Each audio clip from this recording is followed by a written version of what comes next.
Chapter 3 Karma Yoga.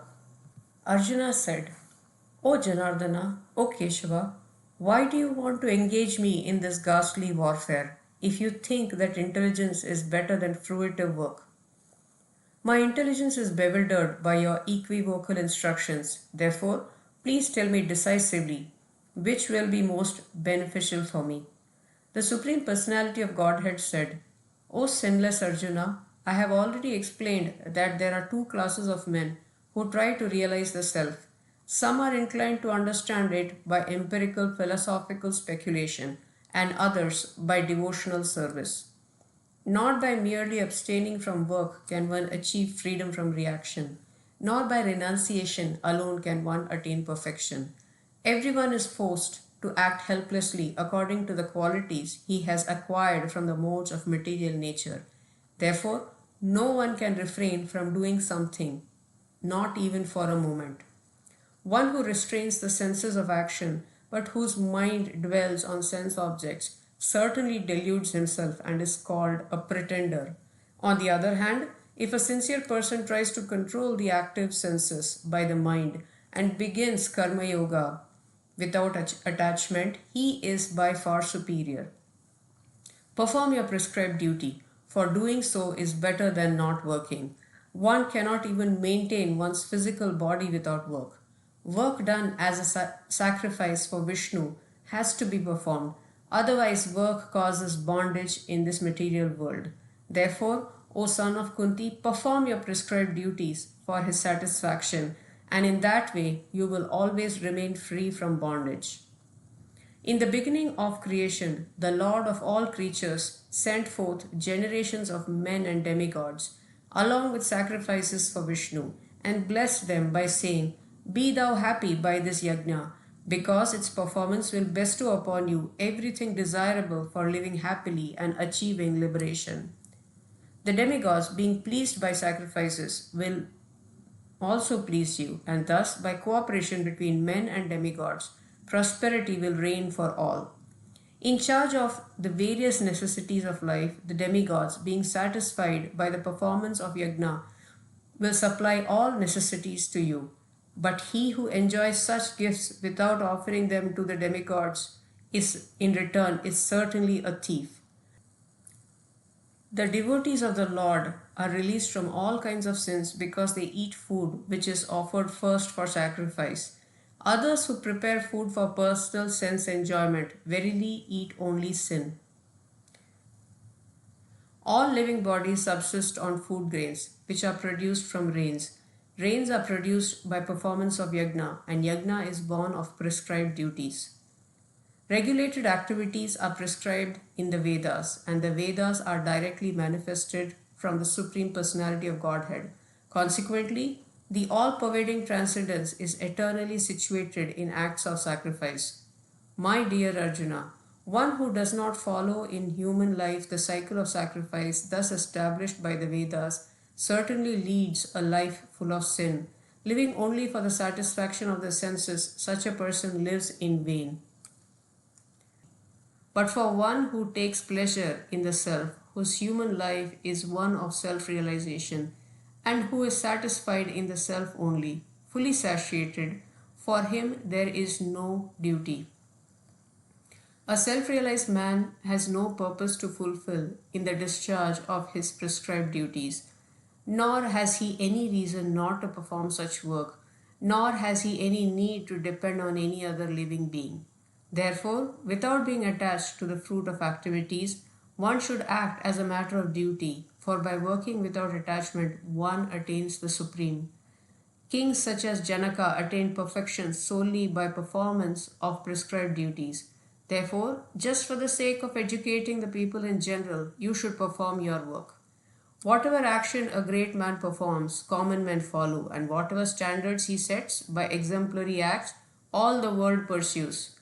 O son of Pritha, there is no work prescribed for me within all the three planetary systems, nor am I in want of anything, nor have I a need to obtain anything, and yet I am engaged in prescribed duties.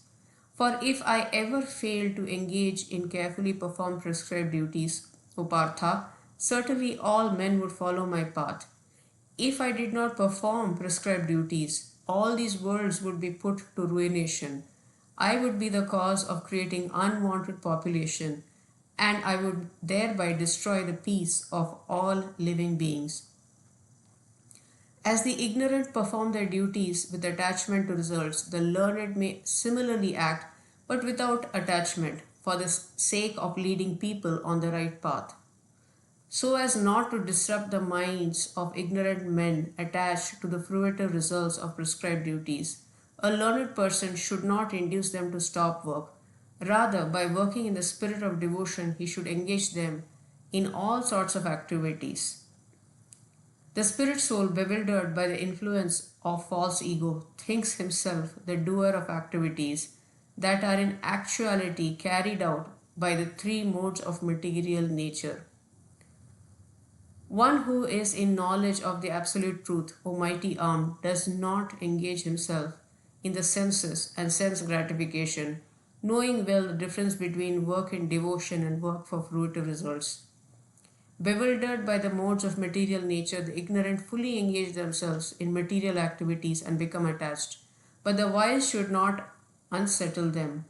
Although these duties are inferior due to the performer's lack of knowledge. Therefore, O Arjuna, surrendering all your works unto me, with full knowledge of me, without desires for profit, with no claims to proprietorship, and free from lethargy, fight. Those persons who execute their duties according to my injunctions and who follow this teaching faithfully without envy become free from the bondage of fruitive actions. But those who out of envy disregard these teachings and do not follow them regularly are to be considered bereft of all knowledge, befooled and ruined in their endeavors for perfection.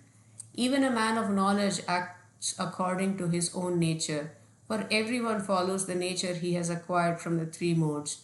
What can repression accomplish? There are principles to regulate attachment and aversion pertaining to the sense and their objects. One should not come under the control of such attachment and aversion because they are stumbling blocks on the path of self-realization. It is far better to discharge one's prescribed duties, even though faultily, than another's duties perfectly. Destruction in the course of performing one's duty is better than engaging in another's duties, for to follow another's path is dangerous. Arjuna said, O descendant of Vrishni, by what is one impelled to sinful acts, even unwillingly, as if engaged by force? The Supreme Personality of Godhead said, It is lust only, Arjuna, which is born of contact with the material mode of passion and later transformed into wrath, and which is the all-devouring sinful enemy of this world. As fire is covered by smoke, as a mirror is covered by dust, or as the embryo is covered by the womb, the living entity is similarly covered by different degrees of this lust. Thus, the wise living entity's pure consciousness becomes covered by this eternal enemy in the form of lust, which is never satisfied and which burns like fire. The senses, the mind, and the intelligence are the sitting places of this lust. Through them, lust covers the real knowledge of the living entity and bewilders him. Therefore, O Arjuna, best of the Bharatas, in the very beginning curb this great symbol of sin by regulating the senses and slay this destroyer of knowledge and self-realization. The working senses are superior to dull matter. Mind is higher than the senses. Intelligence is still higher than the mind, and he is even higher than the intelligence. Thus, knowing oneself to be transcendental to the material senses, mind and intelligence, O mighty armed Arjuna, one should steady the mind by deliberate spiritual intelligence, and thus by spiritual strength conquer this insatiable enemy known as lust.